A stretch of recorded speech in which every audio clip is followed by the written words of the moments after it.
Mr. President, starring Edward Arnold, and written by Gene Holloway. The president was a man of peace, a man of gentleness and nobility of spirit, desiring only that he should help secure the doctrines of our fathers for the generations to follow. The thought of war was abhorrent to him, and yet he had been forced to declare war. But now the war had been won, and the problems that follow war remained to be faced. Mr. Presidente, as you know, I have no right to be here, and no one must ever know that I have been here. I understand. With your permission, I am not even going to tell you my name. As a matter of fact, my name is not important. Let me be one Spanish voice speaking for other Spaniards who do not believe in the policy the homeland has adopted in Cuba and the Philippines. Well, if there are others who believe as you do, why don't you contact your own government? Oh, Mr. President, in my country, one does not contact the government about its injustices. We have seen what happens to those who do. You are living in a democracy. You have perhaps forgotten, or perhaps you do not know what it can be to live in a monarchy. But the people dictate the policies of the government. They can even in a monarchy. It is hard to shout above a firing squad, Mr. President. You're quite right. You're quite right. It is hard. I'm afraid I am more idealistic than practical.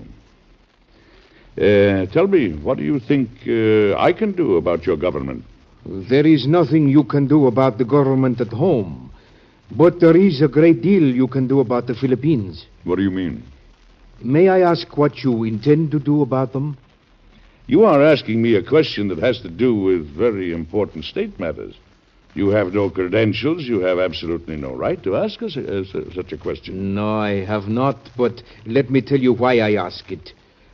I spent many years in the Philippines. I grew to know the people and to love them. I married there. I saw what happened under the Spanish domination.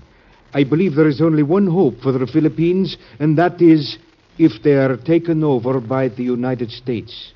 Taken over by the United States? Mr. President, you know the riches of the islands.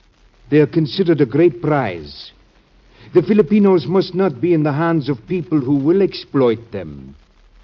There are about 25 tribes of people. Those tribes are of three races: the Negrito, the Indonesian, and the Malayan.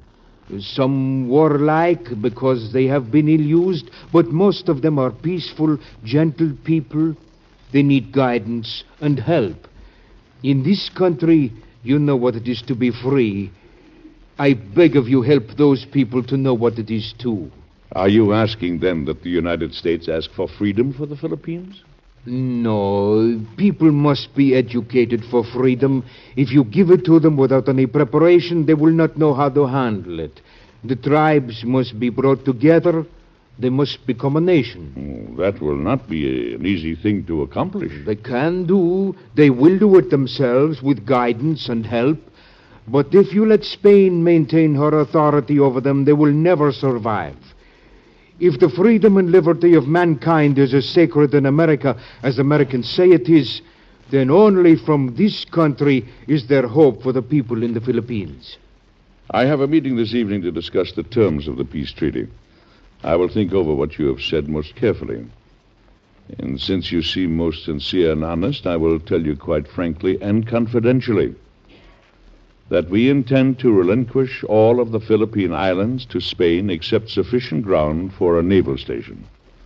Oh, Mr. President, I beg of you, reconsider. I believe there is no chance of survival for the people of the islands except in the hands of the United States. I will think this all over most carefully. That is the most I can promise you. It is all that I ask. Goodbye, Mr. President. I do not suppose that we will ever meet again, but I will not forget that you were kind enough to listen. And somehow I am confident that you will help. May I not talk with you again? No, I'm sailing for the islands tomorrow. I arrived only today, but I do not dare leave my family alone 1 hour more than is necessary. Good night, Mr. Presidente. This has been a great honor. Good night, and thank you for coming. Mr. President, Secretary Hay is in the study waiting to see you. Oh, my dear, how nice it is to see you downstairs. Are you feeling better? Much better, thank you, dear. I'm going to have dinner down here with you. Oh, that's splendid, splendid. Well, I'll go in and see Secretary Hay. I have a lot of things to talk over with him.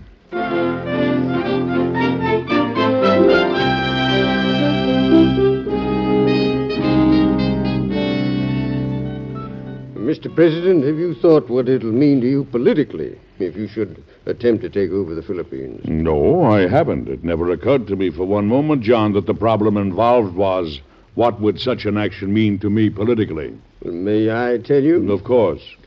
There are many people who will say that your course is contrary to everything America stands for, that you are reversing the accepted policy of our country that has been the measuring rod since the beginning of our history.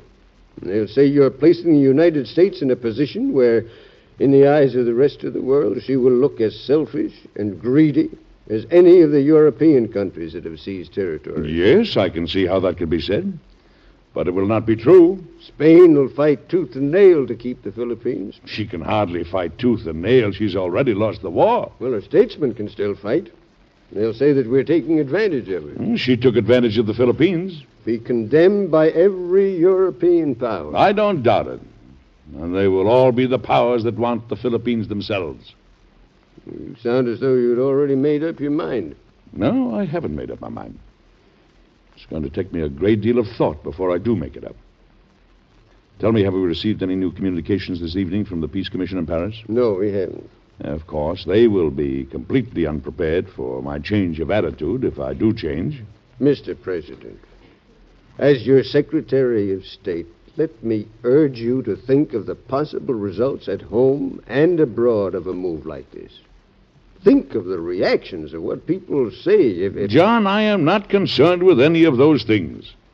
You're not concerned with any of those things? No, the only thing that concerns me is what is the right thing to do. I don't care what public reaction is, as long as I'm sure I am right. That's my whole problem, John. What is the right thing? What is the right thing?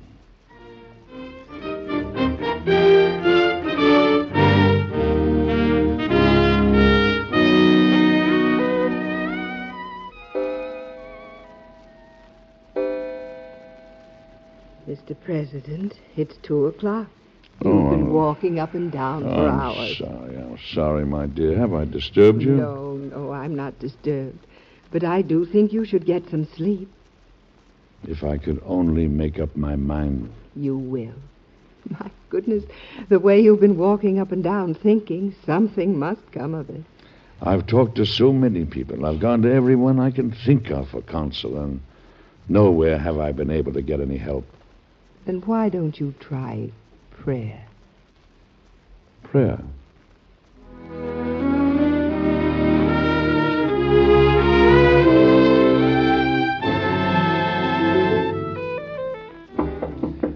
Yes? The chief engineer of the War Department is here, Mr. President. Oh, well, send him right in, won't you? You can go in, sir. Good morning, Mr. President. Good morning. I understand that you are the man that makes the maps. Well, I ordered them made, Mr. President. I see. Then you're the man I want to see, all right. Do you see that map of the United States on the wall there? Yes, sir. Put the Philippine Islands on the map of the United States. What did you say, Mr. President? There they are, right there. That little dot, do you see them? Yes, sir. I see them all right. I want them put on the map of the United States because that's where they're going to be, and that's where they're going to stay as long as I am President of the United States. Mr.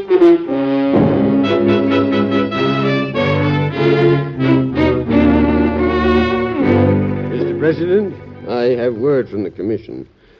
The Spanish are saying everything about us that I warned you they might say. Well, we have broad shoulders in this country. Trouble in the Senate and in the House, too.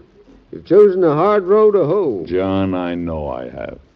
I can't tell you how many nights I've spent walking up and down in this office trying to decide what was the right thing to do.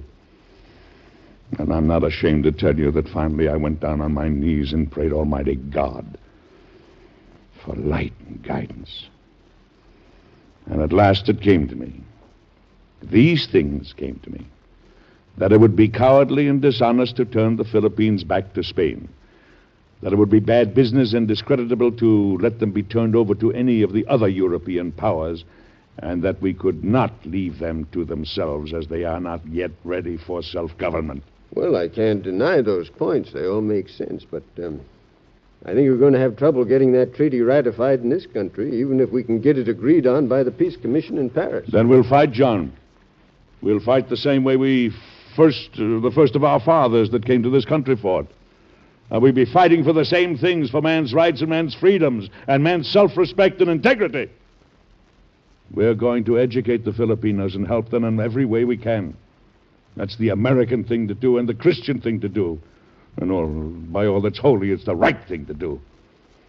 If it means a fight, we'll win because we know how to fight and win this kind of a fight. We wouldn't be here if we didn't. Are you with me, John? I'm with you, Mr. President. Come in. Here is the map, Mr. President. Oh, thank you. There you are, John. Take a look at that. Now, there's the United States, and there's the Philippine Islands. How does that look to you? Looks to me as though that's the way it's going to stay, Mr. President. It is the way it's going to stay, no matter what Spain says, no matter what Europe says, no matter what Congress says. That's what's right, and that's the way it's going to stay on the maps. The Philippines are part of the United States until they're educated and strong enough and ready enough to form their own republic.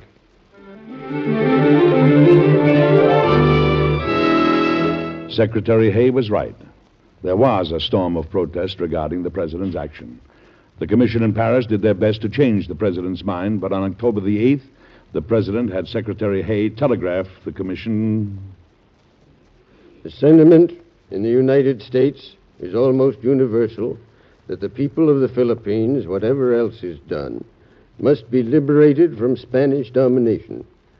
Consequently, grave as are the responsibilities and unforeseen as are the difficulties which are before us, the President can see but one plain path of duty: the acceptance of the islands.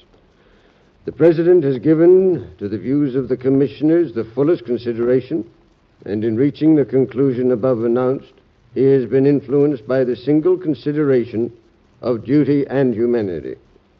You are therefore instructed to insist upon the cession of the whole of the Philippines, and if necessary, pay to Spain $10 million to $20 million. And so the treaty was made and came to the Senate for ratification. Some of the senators were in favor of it. The United States is a nation, and as such is entitled to possess the inherent sovereign power to acquire territory. And in the right to acquire is found the right to govern territory. Yes, some of the senators were in favor of the treaty and some were against it. Gentlemen of the Senate, one of the foundations of our government depends on the doctrine of government with the consent of the governed. To attempt to govern a people without their consent is contrary to the letter and the spirit of the Constitution and the Declaration of Independence. By day and by night, the arguments went on. We are not taking anything from the Philippines. We are going to see that they have the same rights to life, liberty, and the pursuit of happiness that we have ourselves. Gentlemen of the Senate, suppose we reject the treaty that will hand the islands back to Spain, and at the same time we repudiate the President and his action before the whole world. And the repudiation of the President in such a matter as this is, to my mind, brands us a people incapable of great affairs or of taking rank where we belong as one of the greatest of the great world powers. The President cannot be sent back across the Atlantic in the person of his commissioners, hat in hand, to say to Spain, I am here in obedience to the mandate of a minority of 1/3 of the Senate to tell you that we have been too victorious, and that you have yielded us too much, and that I'm very sorry I took the Philippines from you. I do not think that any American president would do that, or that any American would wish him to. And so the president won his point, and the love and admiration of his people seemed without bounds, and perhaps was exceeded only by the love and admiration of his wife. I've been reading about things in the Philippines. They certainly seem to be accomplishing wonders in a very short time. Yes, yes. And one of the things I shall always be happy about is in being able to help the Philippine Islands on their way towards the future. It certainly was a hard fight, though. Do you remember the night that Spanish boy came and talked to you? I used to look at you in the days that followed and marvel at the way you were able to keep your temper. I didn't keep it. I lost it several times. I just didn't let anyone see me when I did. Do you know you're a very wonderful man, Mr. President? And do you know you're a prejudiced woman? But thank God you are. Well, come on now. The carriage is waiting, and we'll never get to Buffalo at this rate. It's hard to believe we're really going to have a holiday. Yeah, I want to recite my speech for the exposition to you on the journey. I want to be sure I'm saying everything I want to say. I want to make a good impression in Buffalo. You'll make a good impression, Mr. President. Buffalo will love you and remember you like every other city you've ever visited.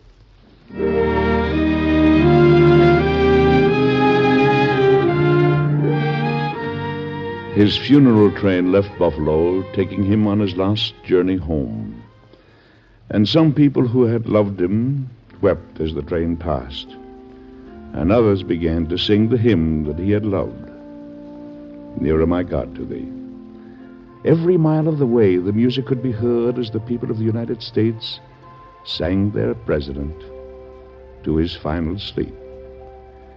And in the far-off Philippines, when the word reached them, they too joined in the worldwide grief for the man who had dared the criticism of the world in order to help them, President William McKinley.